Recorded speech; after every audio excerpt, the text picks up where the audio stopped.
एक लड़की ने दौलत के लिए एक ही घर में तीनों भाइयों से शादी कर ली। मैंने अपने बड़े बेटी की शादी अपने पति के दोस्त की बेटी से करवाई तो शादी के रात ही डाइवोर्स तक की नौबत आ गई। मैंने गुस्से में आकर अपने बड़े बेटे को घर से निकाल दिया और दूसरे बेटे की शादी उसी से करवा दी, लेकिन दूसरे बेटे ने भी शादी की रात ही उसे डाइवोर्स दे दिया। मैंने इस राज को मालूम करने के लिए तीसरे बेटे की जबरदस्ती शादी करवाई और दूल्हे की जगह खुद कमरे में चली गई तो मेरे पैरों तले जमीन निकल गई। जब तीसरे बेटे के कमरे में आते ही, मेरा नाम यशिका है, मैं उत्तराखंड में रहती हूँ और अपने पापा की इकलौती बेटी हूँ। मेरी शादी एक बहुत अच्छे खानदान में हुई। ससुराल वाले सब बहुत अच्छे थे। मेरी आदत थी कि रोज सुबह वॉक पर निकल जाती थी। मेरी सास भी मेरे साथ ही होती थी, मगर 10 मिनट बाद वो अपना रास्ता बदलकर कहीं चली जाती और 1 घंटे बाद वापस आती। अक्सर खोई खोई रहती, घर में चुपचाप रहती। मुझे लगता कि मेरी सास अंदर से बहुत दुखी है। मैं बहुत कोशिश करती वह मुझे अपने दिल का दर्द या कुछ हाल बताए, मगर ऐसा नहीं हुआ। एक अस्पताल में डॉक्टर थी। एक दिन दोपहर को अस्पताल से घर आते हुए मैंने अपनी सास को जेल के बाहर देखा। वह सड़क की दूसरी तरफ थी, इसलिए जब मैं पहुंची तो वह जेल के अंदर चली गई। मैंने गेट पे खड़े आदमी से पूछा तो वो कहने लगा, ये माँ जी अक्सर यहाँ आती हैं। मैं वहाँ बाहर ही रुक गई।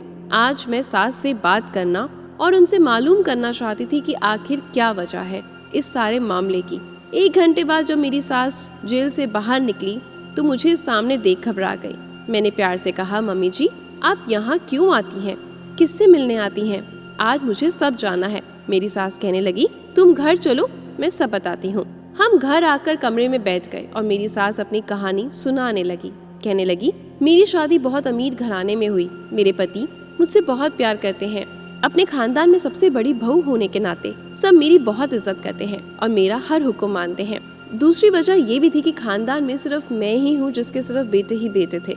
मेरे 5 बेटे थे और मेरी कोई बेटी नहीं थी। मुझे बेटी का बहुत ख्वाहिश थी, मगर भगवान ने शायद मेरी किस्मत में बेटी नहीं लिखी। मैं तो यही चाहती थी कि मेरी पहली औलाद ही बेटी हो, मगर ये हसरत ही रह गई। 5वां बेटा अभी 2 साल का ही हुआ था कि मेरे पति के हादसे में मृत्यु हो गई। मेरे बेटों में सिर्फ 2 साल का ही फर्क था और वे सब एक साथ जवान हो रहे थे। खानदान वालों की नजरें मेरे बेटों पर जमी हुई थी। वे बहुत खूबसूरत और हैंडसम और नौजवान थे। मैंने उनकी परवरिश बहुत अच्छे से की। मुझे अपनी परवरिश पर नाज था। मेरा बड़ा बेटा जो है उसकी उम्र अभी 15 साल की थी जब मेरी ननद ने अपने ससुराल में मेरे बेटे के लिए रिश्ता लाई। वह लड़की अभी 12 साल की थी और बहुत प्यारी सी थी। मेरी ननद ने मुझसे कहा कि ये लो लड़की, और इनके घर के हालात बहुत खराब हो गए हैं। वे लोग अपनी बेटी परवरिश नहीं कर सकते, इसलिए उसे आपके पास छोड़ने आई हूँ। और मेरे पास भी इतनी गुंजाइश नहीं कि इस बच्ची को मैं रख लूँ। आपके पास कोई बेटी नहीं है तो आप इसे रख लीजिए। आज से ही आपकी बेटी हुई। आपको बेटी की ख्वाहिश भी थी ना, तो अब आप उसे बेटी बनाकर रखो।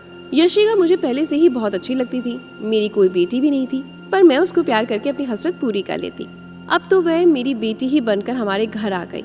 मुझे आंटी माँ बुलाती थी और मेरे आगे पीछे घूमती रहती और मैं सारे काम अपने हाथों से भाग भाग कर करती। मुझे यशिका से बहुत मोहब्बत हो गई थी। जब अचानक 2 महीने बाद उसका बाप उसे लेने आया, कहने लगा, मेरी बेटी मुझे वापस कर दो। अगर पास में रखना है तो उसके नाम कुछ प्रॉपर्टी कर दो ताकि उसका भविष्य सुरक्षित रहे। मैं यशिका का जुदाई बर्दाश्त नहीं कर सकती थी, इसलिए अपना एक प्लॉट उसके नाम कर दिया ताकि उसके बाप को तसल्ली हो जाए। प्लॉट नाम करने के बाद उसका बाप चुपचाप होकर वहाँ से चला गया। यशिका के माँ बाप भी अक्सर उससे मिलने आया करते और कभी कभार वह भी उनसे मिलने चली जाया करती। मैं यशिका के माता पिता की आर्थिक तंगी की वजह से मैं उनके घर थोड़े बहुत पैसे भिजवा दिया करती थी। मेरे सारे बेटे भी यशिका को बहुत प्यार करते, उसे सगी बहन समझते। जब यशिका की शादी की उम्र हुई तो मैंने रिश्ते ढूंढना शुरू कर दिया। यशिका के माता पिता मेरे घर आए और कहने लगे, अगर आप यशिका से इतना ही प्यार करती हैं तो उसे हमेशा के लिए घर पे ही क्यों नहीं रख लेती। मैंने पूछा, कैसे? तो कहने लगी, आप उसकी शादी अपने बड़े बेटे से करवा दें, हम सबकी नजरों के सामने रहेगी। इस चीज के ख्याल से ही मैं चौंक गई। हाँ, मैंने तो ऐसा सोचा ही नहीं था। असल में मैंने उसे अपने बेटों की बहन समझा था। फिर उसके माँ बाप ने मुझे बहुत समझाया कि वह तुम्हारी रिश्तेदारी की या फिर तुम्हारी खुद की बेटी थोड़ी ना है, इसलिए यशिका और जॉनी की शादी में कोई हर्ज नहीं। इसलिए मैंने अपने बेटे से बात की तो वो बहुत हैरान हो गया।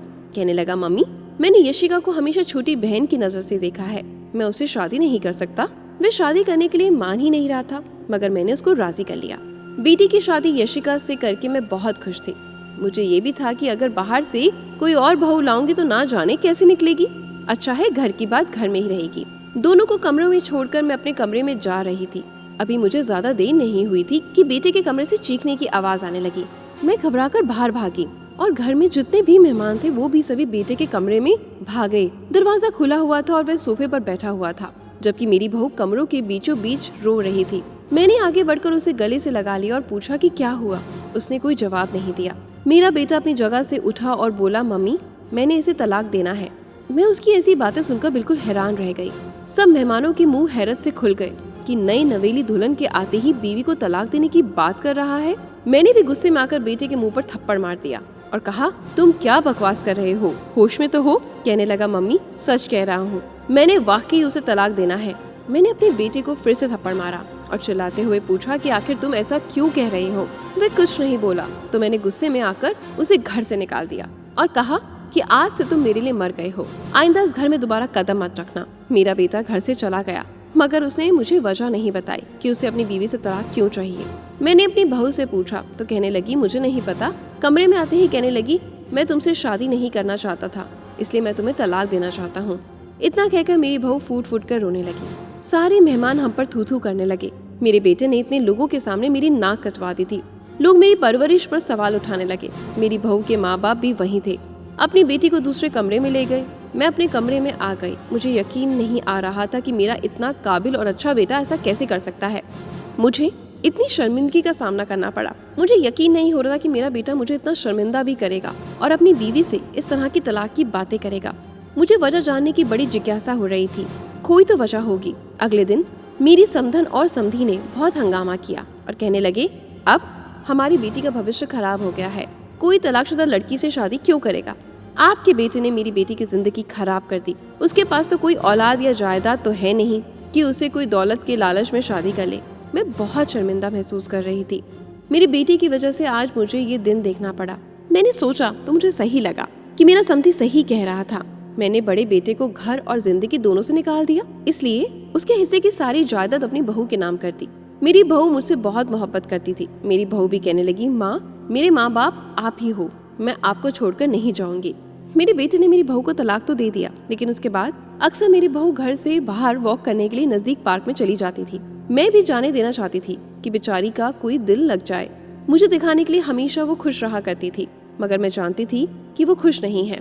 कभी कभी मुझे उसकी हरकतें अजीब सी लगती, मगर ये सोचकर इग्नोर कर देती कि शायद सदमे की वजह से वो ऐसा कर रही होगी। वे सारा सारा दिन फोन पर बात करती रहती।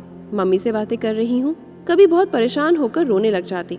उन्हीं दिनों मेरे सबसे छोटे बेटे का एक्सीडेंट हो गया और छोटा बेटा इस दुनिया को हमेशा के लिए छोड़कर चला गया। मेरी तो मानो जैसे कमर ही टूट गई। एक बेटा पता नहीं कहाँ दर दर भटक रहा था और दूसरा बेटा भी मुझे छोड़कर चला गया था। मेरी बहू ने मेरा बहुत साथ दिया और उसकी वजह से हम दोनों सास बहू का दिल लगा रहता। कुछ दिनों बाद मेरे समधन और समधी आए और कहने लगे कि अपने दूसरे बेटे से यशिका की शादी कर दो, क्योंकि तुम्हें उसकी जरूरत है। उसकी बात सुनकर मैं राजी हो गई और दूसरे बेटे को बुलाकर कहा कि मैं तुम्हारी शादी यशिका से कर रही हूँ। और वह यशिका की उम्र का ही था, लेकिन फिर भी वह हिचकता रहा। कहने लगा, पता नहीं भाई ने उसे तलाक क्यों दिया, मैं उससे कैसे शादी कर लूं। मैंने बेटे को अपनी कसम देकर राजी किया, मेरा मरा हुआ मुंह दिखेगा अगर तूने यशिका से शादी नहीं की। तो वो राजी हो गया और यशिका से शादी कर ली। मेरी बहू बेचारी ने तो मुझे साफ कह दिया था कि आप मेरी माँ है, किसी गरीब से भी शादी कराओगी तो मैं कर लूंगी। उन दोनों की शादी करवा कर मैं बहुत संतोषजनक हो गई। अब सब ठीक हो जाएगा, लेकिन दिल में बेचैनी लगी हुई थी। मैं सब ठीक होने की प्रार्थना कर ही रही थी कि अपने कमरे में आ गई। कुछ ही देर गुजरा था फिर वही सब कुछ हुआ जिसका डर था। बेटे के कमरे से चीखने चिल्लाने की आवाजें आई। मैं अपने आप को संभालते हुए भाग कर गई तो वही दृश्य देखा जो एक बार पहले भी देख चुकी थी। मेरे उस बेटे ने मेरी बहू को शादी की पहली रात तलाक देने की बात कही थी। मैंने वजह पूछी तो कहने लगा कोई वजह नहीं और खुद ही घर छोड़कर चला गया। ये मामला मेरी समझ से बाहर था कि आखिर ऐसी क्या वजह है। मेरी बहू का एक बार फिर से तलाक हो गया, उस बेचारी का तो घूंघट भी नहीं उठाया गया था। एक बार फिर हमारी बहुत बेइज्जती हुई। लोग कहने लगे कि उनके घर को नजर लग गई है। अच्छे खासे माँ के आज्ञाकारी लड़के इस तरह के बागी होकर घर छोड़कर चले जाएंगे। इस बार मुझे थोड़ा शक होने लगा। कोई तो ऐसी वजह है कि दूसरे बेटे ने भी उसे तलाक दे दिया। आखिर क्या वजह थी? कसूर किसका था, बेटे का या फिर मेरी बहू का? मैं बिल्कुल चकरा कर रह गई थी। इतनी सीधी बात हरगिज नहीं थी जितनी नजर आ रही थी। मैं पागल होने वाली हो गई। मेरे दो बेटे घर छोड़कर चले गए। एक बेटा मर गया और एक बिस्तर पर था। अब तीसरे वाले का नंबर था, वही रह गया था। अजीब बात ये थी कि मेरी बहू ने इस बार भी अपने होने वाले माँ बाप के साथ जाने से मना कर दिया, लेकिन मेरे साथ रहते हुए भी वो मेरे पास नहीं रहती थी। वह हर वक्त कमरे में बंद रहती थी। मैं एक दिन बीमार हो गई, अपने बेटे के साथ डॉक्टर के पास चली गई। वापस मैंने बेटे से कहा, भूख लग रही है, कुछ खा लेते हैं। हम दोनों एक रेस्टोरेंट में आ गए। अभी हम दरवाजे पर ही थे कि मैंने अपने बड़े बेटे को देखा। वो किसी लड़की के साथ बैठा हुआ था। उस लड़की की हमारी तरफ पीठ थी, इसलिए मैं उसको देख नहीं सकी। मैं चुपचाप बेटे को लेकर एक कोने में बैठ गई। इतनी दूर से मुझे उन दोनों की बातों की आवाज तो नहीं आ रही थी, मगर लग रहा था कि कोई परेशानी वाली बात है। तभी वे दोनों बहस कर रहे थे। थोड़ी देर बाद मेरा बेटा जिस लड़की के साथ वहाँ से बाहर निकला, उसे देखकर मैं शक में पड़ गई थी, क्योंकि लग रहा था तो वो मेरी बहू जैसी है, मगर उस लड़की ने अपना मुंह ढका हुआ था, इसलिए मैं पहचान नहीं पाई। मैंने सोचा, मेरी बहू यहाँ कैसे हो सकती है? भला उसकी तो तलाक हो गया है, वो क्यों आएगी यहाँ? मैंने इस वक्त घर पर कॉल किया। नौकरानी को कहा, देखो जरा यशिका दीदी घर पर है? नौकरानी ने कुछ देर बाद बताया, नहीं जी, वे तो घर पर नहीं है। मेरा शक फिर से अपनी बहू की तरफ बढ़ गया। घर आकर मैंने अपनी बहू पर नजर रखनी शुरू कर दी। उसकी कोई खास ऐसी बात मुझे नजर नहीं आई, सिवाय उसके कभी कभी अकेले बाहर चली जाती थी। एक दिन मैं भी उसके पीछे पीछे चल पड़ी। मुझे उस वक्त झटका लग गया जब वो पार्क में दूसरे नंबर वाले बेटे से मिल रही थी। वे काफी छुप कर उससे बात कर रही थी। वाकई मेरे बेटों से मिल रही थी, मगर किस लिए और क्यों? उन्होंने तो उसे तलाक दे दिया था। मैंने यशिका से कई बार पूछने की कोशिश करी कि मेरे बेटे ने तुम्हें तलाक क्यों दिया, मगर वो कुछ नहीं बताती थी। आखिर मैंने ये राज जानने का फैसला कर लिया और एक दिन यशिका से कहा कि मैं तुम्हारी तीसरी शादी अपने तीसरे बेटे से करवाना चाहती हूँ, क्या तुम राजी हो? मेरी बहू ने कहा, माँ जी आप मेरी माँ हैं, आप जब चाहें मेरी शादी किसी से भी करवा दें, आपका हक बनता है, मैं उससे ही शादी कर लूंगी। मैं उसकी शादी अपने तीसरे बेटे से सिर्फ इसलिए करवाना चाहती थी ताकि मुझे राज का पता चल सके। क्या आखिर ऐसा क्या होता है? फिर वह मेरे बेटे से ऐसा क्या कहती है कि उसे वो तलाक देने पर मजबूर हो जाता है या तय कर लेता है? मेरी बहू बहुत खुश लग रही थी। मेरा बेटा उसे 2 साल छोटा था।